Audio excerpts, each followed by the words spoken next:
الأول وعنده 6 نقاط ولكن من 3 مباريات. الاتحاد يدخل بنقطة يتيمة بالتأكيد هي صعبة نادي الاتحاد، لكن هو اليوم يريد أن يعوض رغم أن آمال الاتحاد ضئيلة في التأهل، لكن أيضا جمهور الاتحاد يجد أن عليه واجبا يجب أن يقوم به. والفاول من نشأة أكرم. نشأة أكرم اللاعب الدولي العراقي يلعبها لكن بين يدي الاتحاد السوري. ربما يعني أجد دور أنه يتشابه مع ما يقوم به ستيف جيرارد النجم الدولي الإنجليزي ستيف جيرارد قائد فريق ليفربول، ما يقوم به في فريق ليفربول ابدا. احس انه نشأة اكرم يقوم بنفس الدور مع فريق الشباب السعودي. وركنية لفريق الشباب عند عبد اللطيف. هذه التسديدة اللي كانت من وليد الجيزاني ايضا من الهدافين اللي برزوا بالفترة الاخيرة. امامية في وسط الملعب تصل اللي هو اللاعب رقم 15 عبد اللطيف. عبده يحاول، عبده نشأة اكرم يتابع مع عبده. ايضا عبد اللطيف من اللاعبين الدوليين في المنتخب السعودي وهو شقيقه احمد عطيف. وحسن فلات يعكسها كرة جميلة داخل منطقة الجزاء والشباب يؤدي. محاولة عند اللاعب رقم 13 فلاتة يستلمها ويتلاعب بالدفاع. يا سلام يا سلام، في اداء هجومي جميل، والله في اداء هجومي جميل كان من يلعبها. ايش هذا الهدف، ما احلى هذا الهدف، هدف ولا احلى. اذا يعمرها في المدرجات بهذا الهدف الرائع من لعبة ثابتة نفذت ولا احلى. حيلعب مباراة القمة هنا ايضا في مدينة حلب، يمكن على استاد حلب الدولي حيلعبها مع فقط من الان بل منذ اسابيع طويلة. يعني مباراة حتى الان. هذه الكرة على جهة اليسار داخل منطقة الجزاء. نشأة اكرم سلمها، عبد اللطيف ينفذ، عبد اللطيف والكركر يبعدها بقبضة اليد، لكن نشأة اكرم يعيدها والكركر يرمي من نفسه ويستشير لوجود دقيقة كوقت مضاف. فريق الاتحاد بخروج انس صاري رقم 18 ودخول اللاعب المولدافي بوبوفيتش ديمتري بوبوفيتش تسديد هو الاساسي.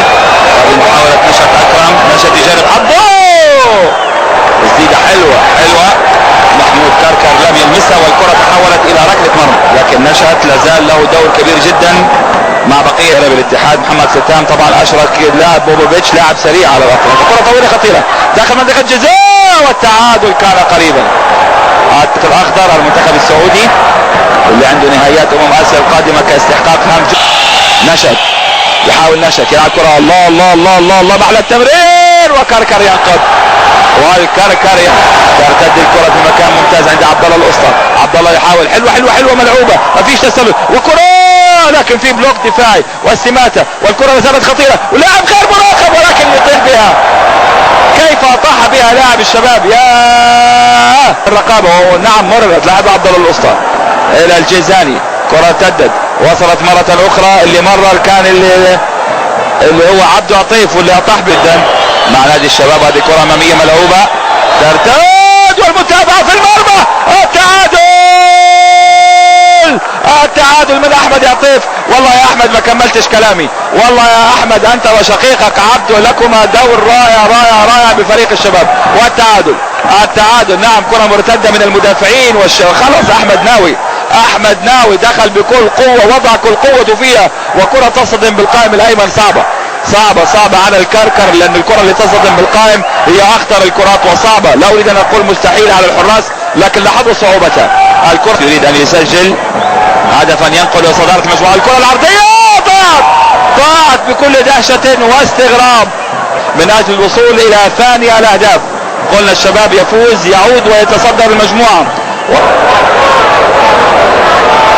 نشأة اكرم يجرب حظه ويسدد تسديد على يمين الحارس العربي. تلعب في هذه البطولة القارية الهامة وهذا نشأة اكرم متردد. نشأة وفلاتة في النهاية يلعبها، كرة يسيطر عليها محمود كركر. ما هذه التسديدة القوية نعم والمباغتة، لكن الكركر لحق بنفسه.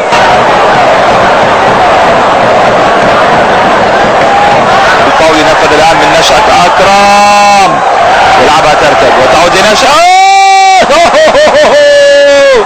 ما هذه الكرة يا نشأة وما هذا التصدي يا كركر، واحدة من احلى كرات المباراة. الله الله الله يا مهندس يا عراقي يا نشأة اكرم. مش معقولة هذه الكرة، ما هذا التمكن من يعني كرة على طويلة من صالح صديق، طويلة ملعوبة عند ناجي عنده رغبة طبعا انه يعوض ما فاته، لاعب سريع امكانياته ممتازة. ناجي اقتحم ناجي، وهي وكرة خرافية مش معقولة. الفرصة التي تضيع الآن من فريق الشباب السعودي كلمة خرافية حتى عليها قليلة، نعم كرة مرة ومرتين. ناجي عمل مجهود كبير من اليمين ودخلوا، هي كرة ناجي مجرشي، دخلوا عكسها وعبد اللطيف استلمها وصلحها وابعدها الكركر وعادها فيصل بن سلطان ونشأت اكرم لعبها مرة ومرتين وبالتأكيد الان يرفع رصيده الى 7 لانه صافرة النهاية انطلقت لقاء تعادل الاتحاد السوري والشباب السعودي بهدف واحد لكل منهما في المجموعة